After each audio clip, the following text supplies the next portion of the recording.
이제 사도행전 2장 남았습니다. 오늘 27장 읽어오신 줄 알고 변재현 지사님이 27절부터 마지막 44절까지만 읽겠습니다.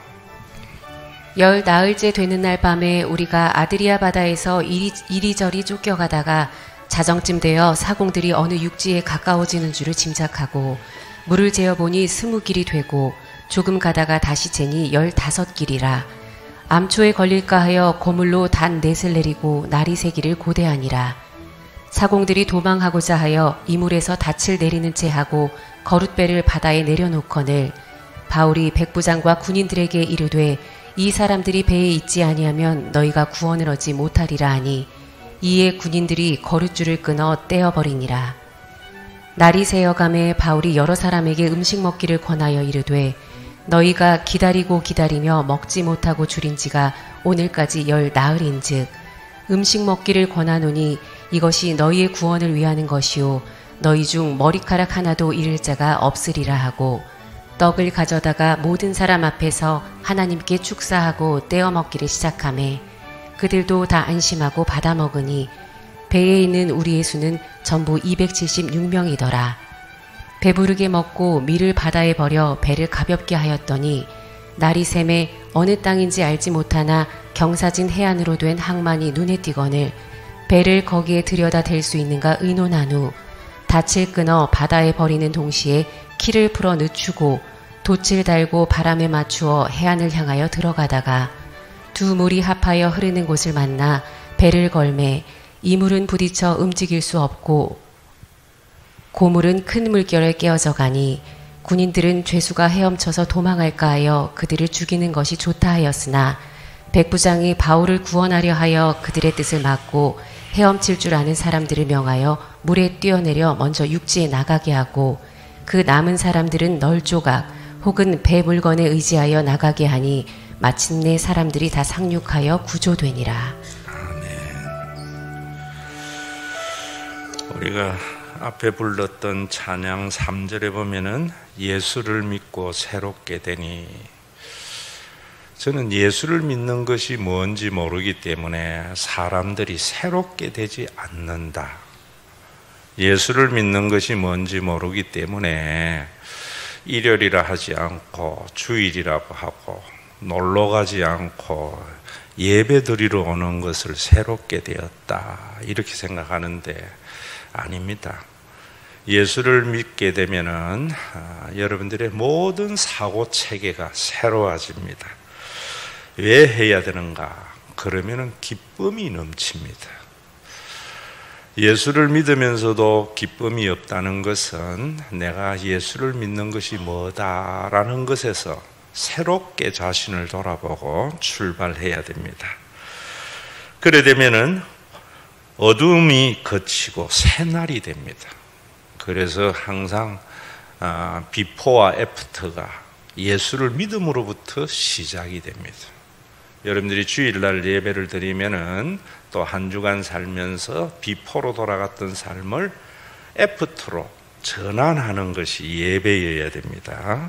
왜 해야 되는가? 그러면은 행복이 넘치기 때문입니다. 여러분들이 예수를 믿으면서도 행복하지 못하는 것은 주일날 어둠이 거치고 새날이 되는 변화의 예배가 없기 때문이고, 그것은 예수를 믿는 것이 뭔지를 모르기 때문입니다. 이런 행복이 넘치면은 이전에 없던 평안을 얻는다, 이럽니다. 우리 한국에는 교회에 다니면서 평안을 하나님 앞에 기도해서 예수님의 이름을 덧입어서 부자가 되고 자녀가 잘 되는 것이라 생각합니다. 그건 이전의 평화입니다. 이전에 없던 평안입니다. 여러분들이 자녀가 잘 되고 부자가 되면은 편안하고 좋지요. 그러나 곧 사라집니다. 그런 평안은. 예수 안에서 있는 평안은 그렇지 않습니다. 그래서 그 뒤에 보면 이전에 없던 평안을 얻으니 찬송이 넘쳐요. 이런 예수를 믿는 것이 뭔지를 모르기 때문에 찬송을 열심히 불러가지고 평안을 주려고 하고 기쁨을 주려고 합니다. 그렇지 않습니다. 예수를 믿으면은 평안해지고 기쁨이 넘치기 때문에 찬양을 아니할 수 없습니다. 이건 인간의 힘으로 되는 것이 아닙니다. 인간의 힘이라는 게 뭐예요? 악기를 빌리고 많은 사람을 모두어서 군중의 힘에 의해서 그러한 것을 유발하는 것, 그게 아닙니다. 성령 하나님만이 하실 수 있는 평안, 기쁨, 예수가 그리스도이심으로 말미암아 우리에게 주신 선물로 인한 겁니다. 그리고 샘솟는 기쁨 전해주어요. 예전에는 자녀가 잘 될 때 잠시 기뻤고 집을 큰 평수로 올릴 때에 잠시 기뻤는데 예수를 믿음으로 말미암아 새롭게 낸 자의 기쁨은 샘솟는 기쁨입니다. 주일날 와서 예배를 드림으로 말미암아 비포에서 애프터로 전환될 때에 아주 샘솟는 날마다 끊이지 않는 그런 기쁨이 예수 믿는 기쁨입니다. 그래서 사람들에게 전해주고 싶어요. 예수를 믿는 것이. 그래서 예수 믿으세요, 예수 믿으세요 이럽니다. 예수 믿으세요라는 이 두 음절은 구약, 신구약 성경 전체가 담긴 중요한 내용입니다. 그러면서 믿는 자에게 그는 행복해요. 예수가 그리스도이심을 받아들이는 순간 여러분들이 시간이 지날수록 샘솟는 기쁨으로 인하여 행복이 더 극대화되어져 가는 것이 성화고 신앙생활입니다. 안타깝게도 한국 교회는 신앙생활보다 종교생활에 창념해서 생활하는 사람들이 참 많습니다. 믿는 자는 그는 행복, 영원한 생명을 얻으니 영원한 생명도 죽어서 영원히 사는 이래버립니다. 여러분 한번 생각해 보세요. 죽어서 지금과 같은 상태로 영원히 산다는 것은 끔찍하게 생각합니다. 저는 지금보다 완전히 새로운 가치관, 새로워진 사람들과 함께 영원히 사는 삶, 그 삶은 하나님적 삶입니다. 그래서 천국에 가면은 일 안 해도 되고, 천국에 가면은 여러분 맛난 음식이 있고 그런 거 아닙니다. 천국에 가면은 인간관계에 있어서 내가 설명 안 해도 나를 100% 이해하는 사람, 상대가 나에게 설명을 안 해도 100% 이해되는 그런 사람들이 하나님 안에 있고, 목사가 설교를 안 해도 하나님의 마음을 100% 알게 되는 그런 하나님의 나라가 분명히 존재합니다. 그것이 하나님의 나라이고 그것이 내 것이 되는 겁니다. 그래서 제가 여러분들에게, 저는 참 나를 설명 안 해줘도 나를 믿는 사람, 나는 여러분들에게 여러분들이 변명을 안 해도 믿어주는 목사가 되려고 예수 믿고 목사 되고 그 노력합니다.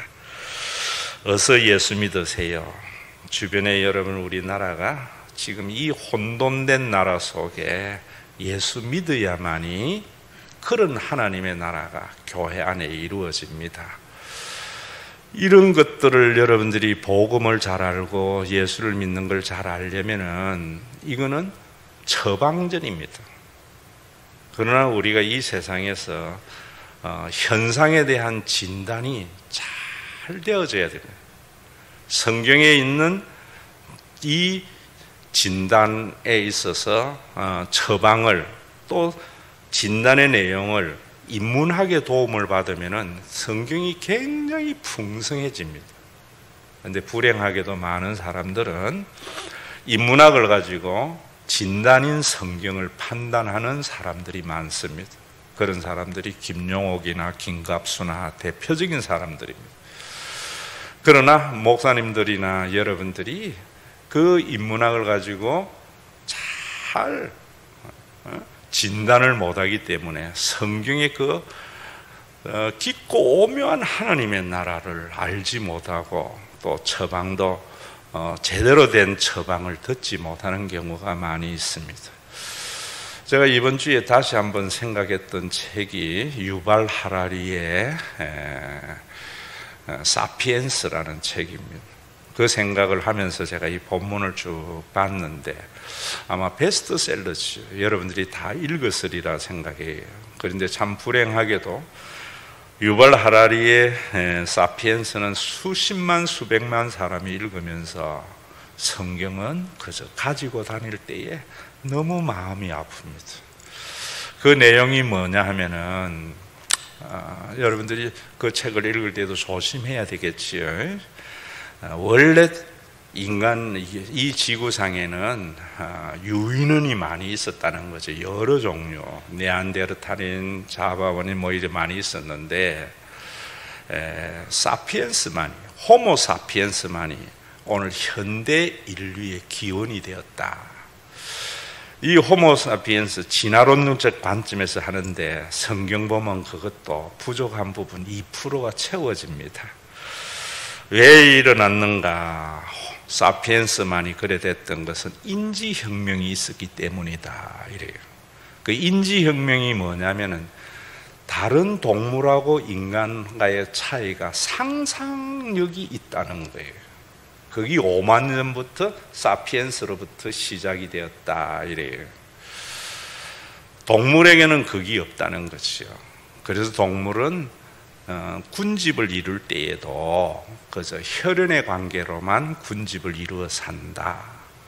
개미가 떼를 지어서 가지만 전부 한 여왕벌에서 나온 개미들이고, 여러분 사자나 모든 것이 한 어미 밑에서 이루어진 군집 생활을 하잖아요. 그런데 사람만이 그러지 아니하는 것, 여러 혈연의 관계가 얽혀서 국가를 만들고 여러 단체를 만들어서 그 혈연의 한계를 넘어서는 한 어미로부터 나오는 것을 넘어서는 이런 군집 생활을 하면서 질서를 가지는 것은 상상 때문이다. 인지의 혁명 때문이다. 이런 이야기를 해요. 들으면서 여러분들도 아마 고개가 끄덕끄덕해질 거예요. 그런데 이제 그 다음이 문제입니다. 처방이 없어요. 그 다음에 뭐라고 하는가 하면, 그 다음에 여러분들에게 복음으로 이야기하자면 이런 겁니다. 그런 것들 때문에 인간은 이렇게 다양한 사람들이 모여 있는데 예수를 믿는 복음 아래 서지 아니하는 집단이 되기 때문에 몇몇 지도자들 외에는 수많은 사람들이 억압과 학대를 당하는 것이 현실입니다. 그래서 그 지도자가 되어서 많은 사람을 군림하려면은 사람들에게 상상력이 전파되어져요. 그게 흔히 세상에 있는 사람들이 말하는 것은 비전입니다. 그러한 것은 실존이 아니고 상상이 만들어낸 건데 사람은 거기에 한호한다는 것이요. 그러면서 제가 이번에 또 우리 애들을 만나니까 아빠 웨이브도 좋아 이래서 제가 넷플릭스만 보다가 웨이브도 가입해서 보는데, 여러분 다시 넷플릭스를 보면서 제가 이번 주에 실미도라는 영화를 새로 봤습니다. 보니까 예전에 안 보이던 게 보여요. 실미도 보면 여러분 아시잖아요. 제가 68년 1월 21일 청와대를 습격하러 온 김신조 때문에 만들어진 군대의 부대가 저희 부대였습니다. 그때 31명 가운데에 제일 지도자가 누구냐 하면은 김종웅 대자입니다. 한자까지 저하고 이름이 똑같아요. 그것에 대항하기 위해서 박정희가 만든 게 뭐냐면은 실미도에 684 특공대라는 겁니다. 사형수들과 아주 열악한 환경에 있는 사람들을 모두어서 살인병기로 3년 만에 만들어냅니다. 이 사람들이 어떻게 보면은 사회에서 살인 다 그런 것은 아니지만 영화는 그렇게 꾸미고 있습니다. 아무짝에도 쓸모없던 사람들에게 살인병기로 만들어서 김일성의 목을 따로 보내는 그런 것을 하기 위해서 만들어낸 것이 애국입니다. 너희들이 사회로부터 손가락질 받고 쓸모없는 인간이지만은 국가를 위해서 여러분들이 한번 큰일을 할 수 있다. 그래서 이 사람들에게 그런 자부심을 주어서 정권의 하수인으로 만들어서 모든 삶이 말살되는데도 자부심을 가지고 살인병기로 한 걸음 한 걸음 나아갑니다. 결말은 여러분들에게 말씀을 드리지 않겠지만은 이런 것이 사회에만 있는 것이 아니라 종교에도 존재하는 것이고 기독교에도 존재합니다. 다른 종교는 제가 그만두더라도 기독교에 있어서도 보면은 이런 환상 비전을 심어주면은 교인들은 684 살인병기와 같은 그런 사람들이 참 되기가 쉽습니다. 그러면은 어떠한 집단보다 강한 기독교가 되고 어떠한 단체보다도 강한 교회가 됩니다. 그런 것에 편하게 드러나는 것이 정강훈 같은 이런 사람들입니다. 애국과 기독교를 합쳐서 그야말로 살인병기를 만들어내지요. 복음, 예수 믿는 것이 뭔지 모르기 때문입니다. 이런 관점에서 오늘 본문이 환하게 보입니다. 먼저 여러분들이 이 본문을 볼 때에 끊임없이 사도행전에서 19장에서 이렇게 말합니다. 바울이 내가 로마도 보아야 하리라. 그리고 23절에 보면은 하나님께서 네가 로마에서도 증거하여야 하리라. 그리고 바울이 재판을 받을 때에도 네가 가이사에 갈 것이다. 이런 이야기를 합니다. 하나님의 뜻, 주의 뜻, 그런 상상을 만들어내는 거지요. 그것에 사로잡혀서 바울이 내가 로마도 보아야 되리라 하는 것이 성경 본문인데 앞에 내용을 모르면은 기독교인들을 살인병기와 같은 그런 사람으로 만듭니다. 앞에 내용의 복음을 모르면은 어떻게 하는가 하면은 이렇게 생각합니다. 로마도 보아야 하는 것을 로마 제국의 심장으로 가서 가이사와 로마의 심장 로마에도 복음을 전해서 기독교의 세계화를 꿈꾸게 합니다. 이런 꿈을 꾸게 되면은 기독교인들이 순교를 각오하고 그렇게 하고, 지금도 여러분 그런 거 많이 있잖아요. 아프가니스탄에 가서 순교하다가 당했던 여러 가지 일들. 기독교 세력의 확장에 강한 상상력을 불어넣으면은 사람들은 생명을 아끼지 아니하고 그것에 투신을 합니다. 사도행전을 보면서 사람들은 세계 복음화를 꿈꾸는다고 생각하는데 천만입니다. 역사습니다. 뭐냐? 이러려면은 왜 바울이 로마도 보아야 하리라 했는가? 바울에게 예수를 믿으면서 어떻게 새롭게 되었음으로 말미암아 그런 꿈을 가지게 되었는가? 이거 아셔야 됩니다. 그러려면은 로마서나 다른 복음서를 봐야 됩니다. 그래서 여러분들에게 말씀을 드린 대로 로마서 3장 29절에 바울은 이렇게 말합니다.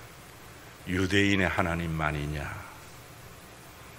자기가 종교적인 환상, 유대교에 있을 때에는 유대교의 하나님이라 생각했습니다. 예수 그리스도를 믿고 난 뒤에는 깨달은 것이 뭐냐면 유대인의 하나님만이더냐, 이방인의 하나님은 아니더냐, 이 변화가 일어난 겁니다. 여러분들이 예수를 믿으면서 예수님께서 하신 말씀도 알지 못하면 바울교가 되기가 쉽지요. 바울은 예수님의 이런 말씀을 깨달았던 거예요.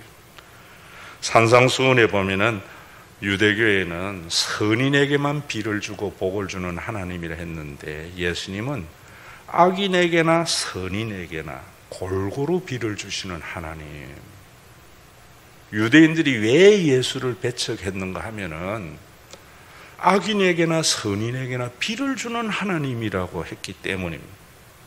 유대인들은 구약을 보면서 선인에게만 비를 주는 하나님이라 생각했고 자신들은 선민 의인이라고 생각을 했습니다. 바울은 예수의 그리스도를 알고 난 뒤에 모든 사람이 죄를 범하였으며 하나님의 영광에 이르지 아니하더니, 유대교의 관점에서 보면 도저히 받아들일 수 없는 일입니다. 여러분, 현실을 직시하고 보세요. 세상에 있는 사람들은요, 악인이라는 것도 악까지 선한 일을 하다가 한 가지 잘못하면 악인이라고 합니다.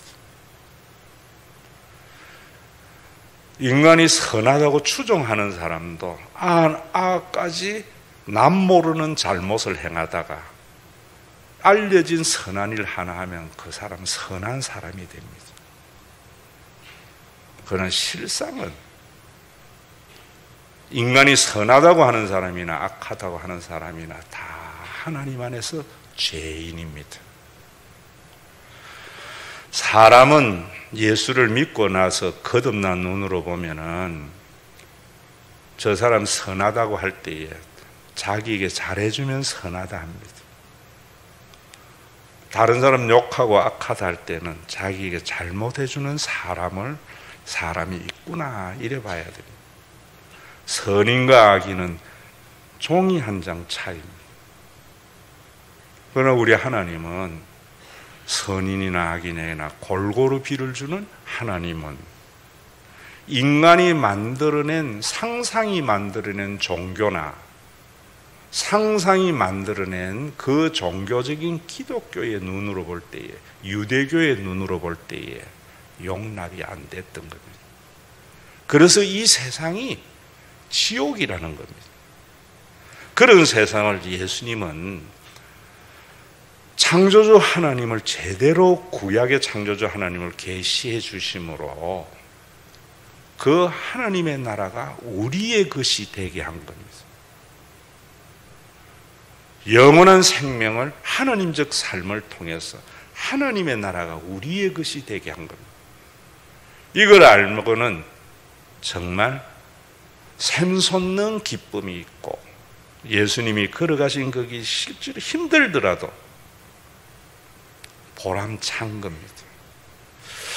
오늘 여기에 보면은 바울이 이제 제수가 되어서 율리오라는 백부장에 의해서 가이사의 호소함으로 말미암아, 상소함으로 말미암아 로마로 가는 여정을 그리고 있습니다. 배를 만나고 또 항구에 가서 배를 갈아타고 이런 과정이 쭉 나오는데, 거기에 보면은 신앙인과 세상에 있는 사람이나 종교인의 사람의 가치관의 차이를 뚜렷이 보여주는 것이 27장입니다. 여러분들이 이 27장에서 이 차이를 알지 못하면은 성경의 그 깊고 오묘한 꿀송이 같은 단맛의 성경을 모르는 거죠. 그래서 제가 목자의 피리 소리를 들으면서 양의 소리로 바꾸는 것이 설교 아닙니까? 오늘 여기에 보면은 구절을 보면서 제가 느낍니다. 여러 날이 걸려 금식하는 절기가 이미 지났으므로 황해가 위태한지라. 바울은 무엇을 봤는가 하면은 시기를 봤습니다. 때를 봤습니다. 그래서 성경에 항상 여호와의 때 카이로스 이럽니다. 자연적으로 이야기를 한다면 이런 겁니다. 어떤 분이 일본에 자기가 골프 치러 갔는데 비가 와가지고 한 번도 못 치고 호텔 방에 있다가 왔다 하니까 옆에 일본 통이 하시는 말씀이 그런 이야기 하대요. 9월이나 10월에 갔지. 그렇다는 거예요. 태풍이 오는 그 시기잖아요. 여러분, 그 시기지만은 바울은 그 시기를 본 거예요. 그런데 하나님을 알지 못하고 인간의 지혜를 의지하는 사람들은 선장이나 그 황해에 그렇게도 뛰어나고 모든 것을 알고 있는 전문가인 그들은 무엇을 받는가 하면은 12절에 보면은 그 항구가 겨울을 지내기에 불편함으로 미항이라는 항구에 도착을 했을 때에 선장과 선원들은 이곳은 겨울을 지나기에 불편하다. 아마 날씨가 굉장히 추운 그런 환경이었어요. 그래서 여기서 조금만 더 가면 베닉스라는 항구가 있는데 거기는 겨울을 지나기가 좋다. 우리가 경험적으로 볼 때. 그런데 가자고 이야기를 할 때에 마침 거기에 보면 남풍이 순하게 불어 그들이 뜻을 이룬 줄 알고 자신들의 편리와 인간의 이익을 위해서 모든 것을 같이 판단하는 그들에게 때가 딱 맞았던 거예요. 그리 가자 할 때 바울은 아니다 이랬습니다. 이 시기에는 풍랑이 일어나서 큰 어려움이 있다. 예수 믿는 사람들하고 세상에 있는 사람들의 보는 눈이 달라야 됩니다. 예전에 우리는 제가 기도할 때 그러지요. 내 경험과 사회적인 통념에 의지하지 않고 하나님의 뜻을 살피는 사람은 이룰 것인가 안 이룰 것인가 이익을 쫓는 것이나 자신의 안위와 편의를 쫓아서 가는 사람이 아닙니다. 역사를 봅니다. 그래서 성경은 역사입니다. 역사를 볼 때 역사의 주관자 되시는 하나님의 눈으로 보게 됩니다. 그래서 아니다 그랬습니다. 지금은 순풍이 불지만은 어떻게 될지 모릅니다. 여기가 좀 불편한 것 같아도 인간의 편리를 쫓아서 가지 말자. 백부장은 선장과 선원의 전문적인 지식을 받아서 출발했는데 아니나 다를까 유라굴라 강풍이 그 배에 휘몰아쳤습니다. 어쩌면 여러분들의 인생에 있어서 대부분의 선택이 어떻게 해야 나에게 이익이 되는가? 여러분들의 상황을 보면서 여러분들이 이렇게 가면 될 것이라고 하고 다 살아가잖아요. 가치 판단이라는 말을 제가 잘 쓰고 윤리적인 선택이라는 말을 많이 쓰는데 그동안에 우리 모든 사람들은 전부 나에게 이익이 되느냐 안전하냐 아니냐 이런 것이 모든 것이 가치 판단. 그래서 하나님의 뜻을 이루지 못하는 삶을 사는 겁니다. 뜻은 알지만은 그래서 그 뜻을 따라서 잘 될 거라고 가다가 풍랑이 만난 것이 인생을 좀 살아본 사람들은 다 아시리라고 생각해요. 그 풍랑을 만났을 때 순풍이 불고 편한 걸 쫓아갔던 사람들은 좌절하고 절망합니다. 그러나 하나님의 뜻을 사명에 사로잡혔던 바울은 모든 사람이 절망할 때 희망을 이야기합니다. 돈키호테가 아닙니다. 사람이 환경에 지배받지 않고 상황에 지배를 받지 않고 나아가는 것은 인간이 만들어낸 상상의 비전, 맹신이 아니고요. 하나님의 뜻을 쫓아서 가는 사람이 되어야 돼요. 가는 사람. 왜 이런 사람이 되어져야 되는가? 이런 사람에 의해서 모두 다 구원받기 때문입니다. 내만 천국 가고 예수 믿는 사람만 천국 가는 것이 아니라 이 땅의 모든 사람이 구원에 이르기 때문입니다. 그래서 풍랑을 만나서 막 배에 있는 모든 걸 다 버리게 됩니다. 아무것도 없게 되죠. 그때 여러분 오늘 이제 읽은 본문부터 시작이 됩니다. 열나흘 되는 날 밤에 우리가 아드리아 바다에서 이리저리 쫓겨다니다가 여러분들의 계산, 내일을 알지 못하는 유한한 지혜로 안다고 해서 해결할 능력이 없는 인간의 힘을 믿고 판단했을 때 이리저리 쫓겨온 인생 아닙니까? 자정쯤 되어 사공들이 어느 육지가 가까워지는 줄을 짐작하고 죽을 줄 알았는데 육지가 가까운 줄 짐작했어요. 선원들이 가지고 있는 경험적 지식에 의해서. 또 재어보니까 물길이 20길이 되었다가 15길로 점점 작아져요. 그러니까 사공들이 뭐라는가 하면은 암초에 걸릴까요? 고물로 닷넷을 내렸다.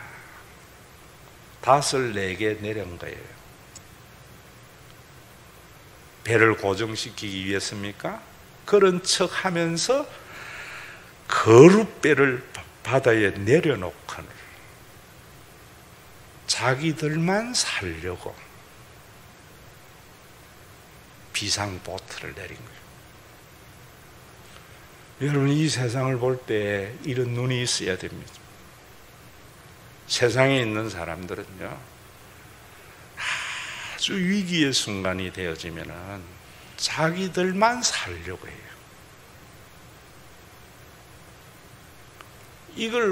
이것을 보면서 만들어낸 것이 아담 스미스의 자본주의입니다. 국부론입니다.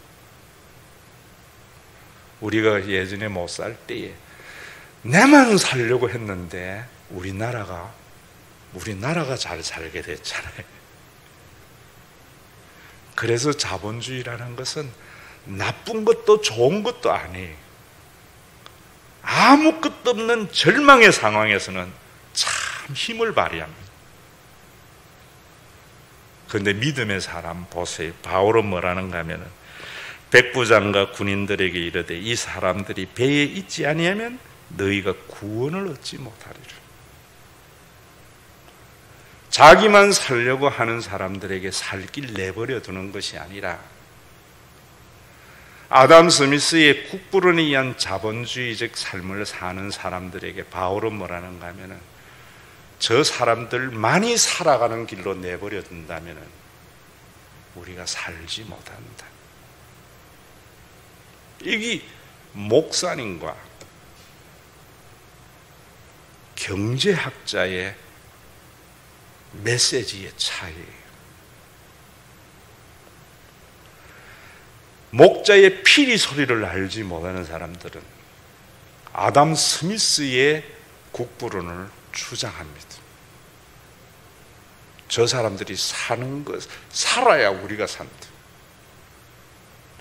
우리가 각자 열심히 지 살려고 살았지만 우리나라 이래 잘 살게 되지 않았나.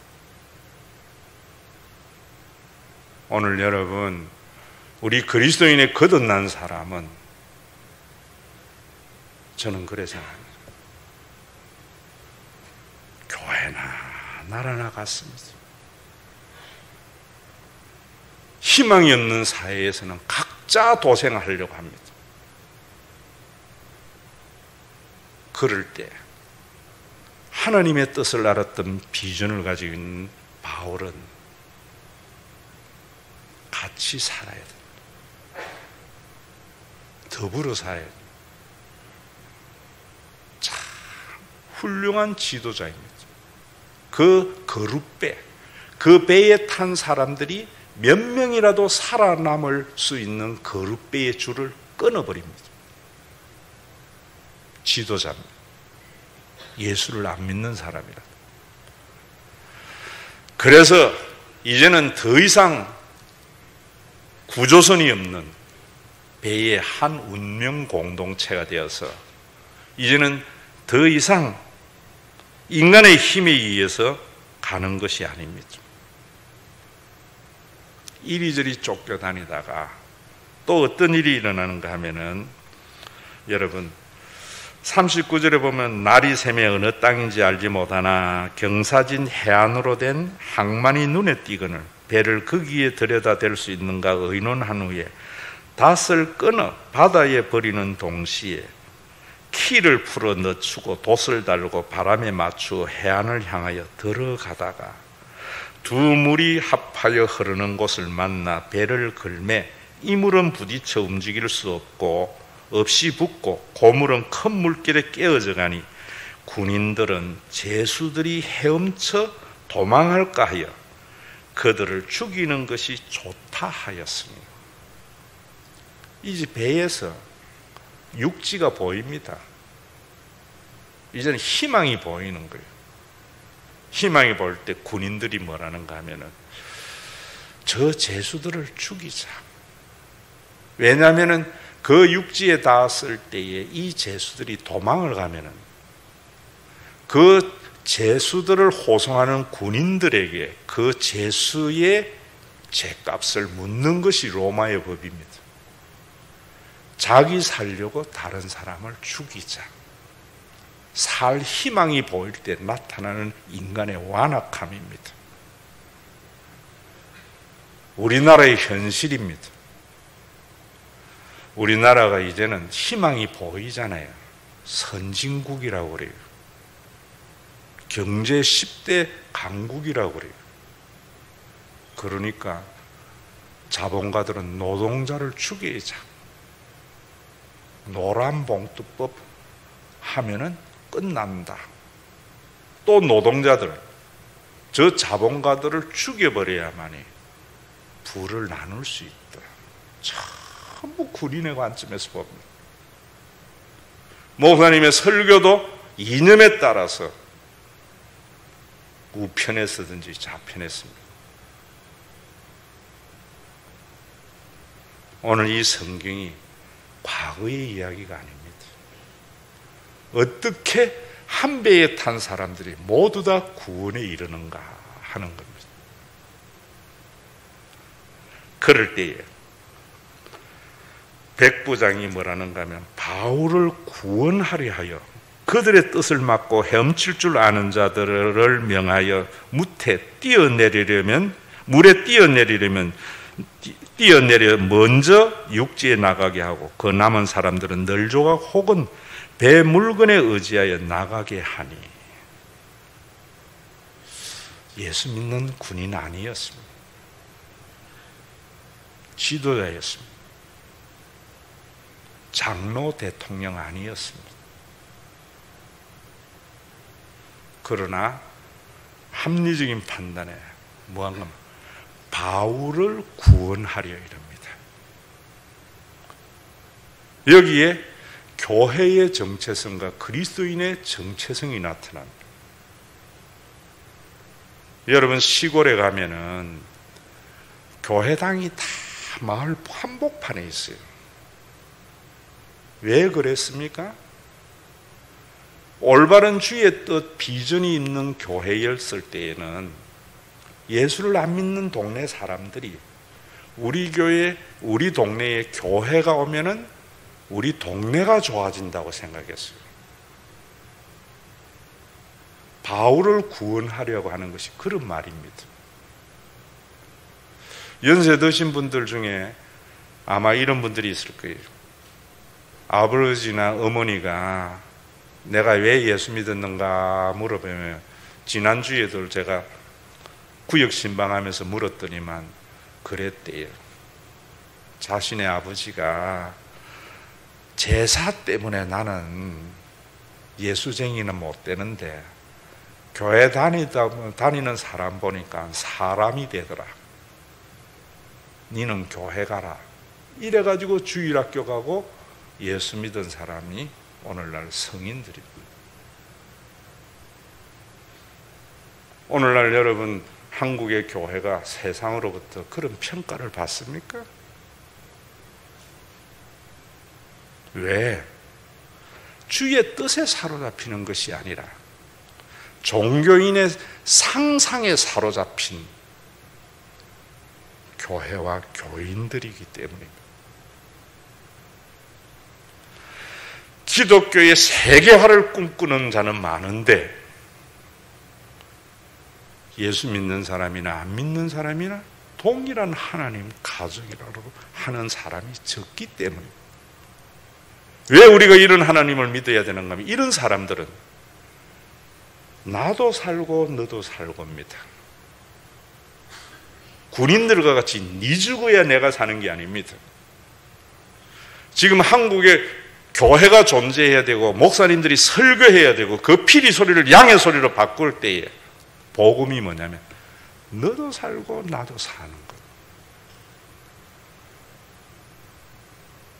그래서 살 길을 찾아내는 겁니다. 저는 무당이 자문을 한다는 이야기에 슬픕니다.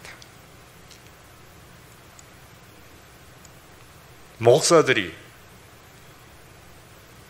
백부장의 자문이 되어야 되지 않겠습니까? 왜 천주교나 불교에 없는 조창기도에는 기독교에 있습니까? 주의 뜻을 위해서 있겠습니까? 세력의 확장을 위해서 있겠습니까? 여러분들은 왜 우리 교회에 다닙니까? 니도 살고 나도 살려고 다닙니까? 내만 살려고 발부둥 쳤던 사공입니까? 좀 먹고 살만하니까 네가 죽어야 내가 산다는 생각을 가지고 있는 군인들의 삶을 하나님의 힘을 빌어서 이루려고 교회에 다닙니까? 살아계신 하나님을 믿는 사람은 니도 살고 나도 살고입니다. 제가 넷플릭스에서 트롤리라고 하는 제목을 보니까 틀림없이 흥미롭더라고요. 이건 벤담의 공리주의겠구나 해서 봤더니만 벤담의 공리주의였더라고요. 최대 다수의 최대의 행복을 위해서 하는 것이 공리주의잖아요. 기독교는 그렇지 않습니다. 목사님 그런 게 있습니까? 사상가들도 그런 것이 없이 최대 다수의 최대의 행복을 위해서 소수의 행복을 포기해야 되는 것이 세상의 법칙입니다. 교회는 그런 게 아닙니다.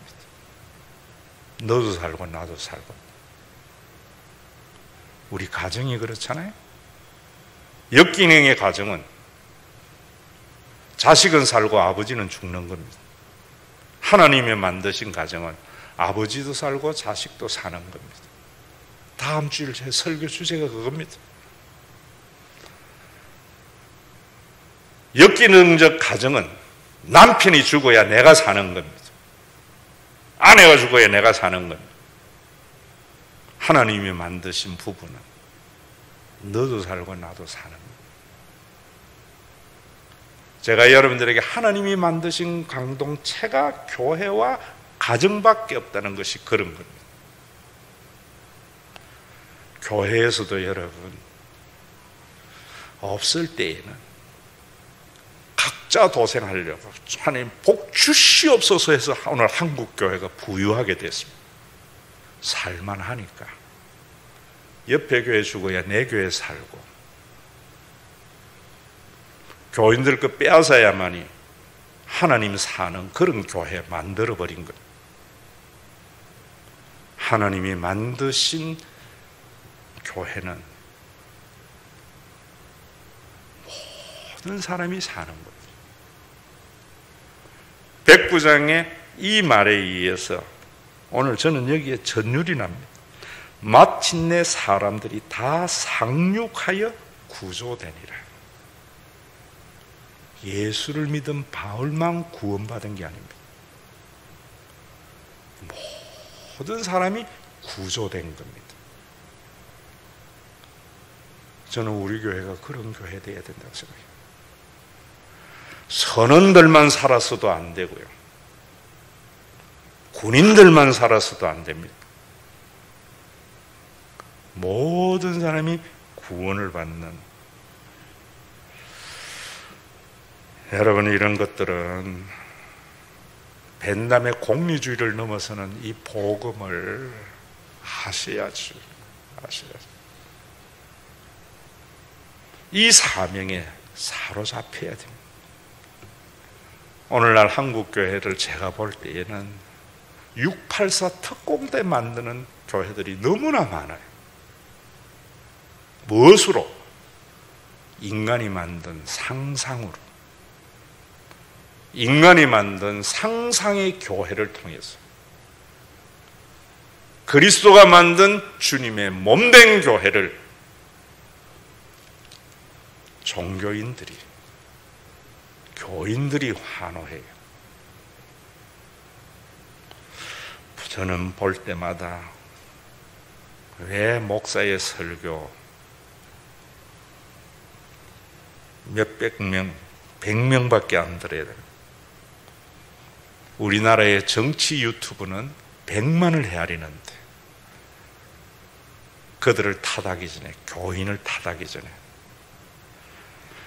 목사의 설교가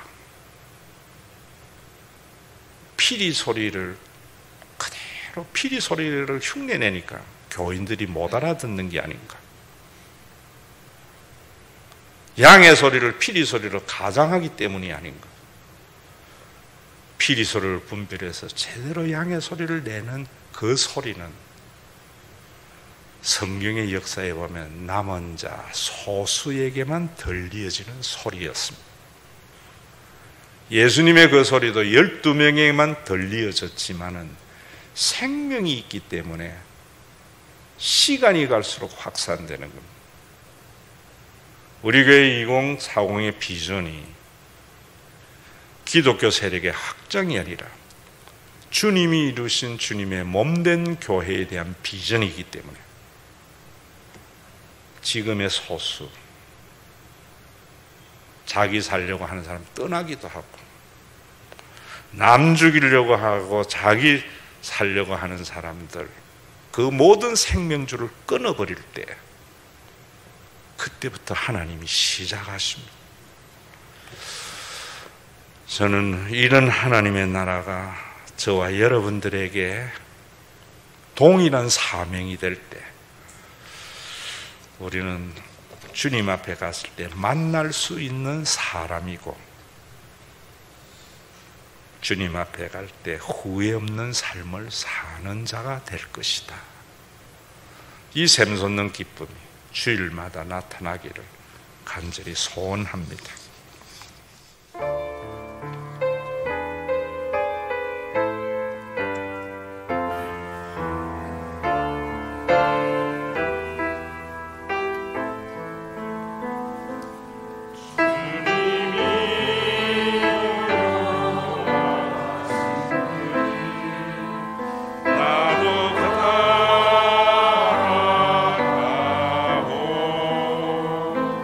모든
예수 그리스도의 은혜와 아버지 하나님의 사랑하심과 성령님의 감동하심이 나도 살고 너도 살려고 하는 믿음의 권속들과 몇몇 사람만 살리는 거룩배의 생명줄을 끊어버린 신과 회복 있는 교회 위에 온전한 하나님의 나라가 이루어지는 재림의 그날까지 함께 있을지어다.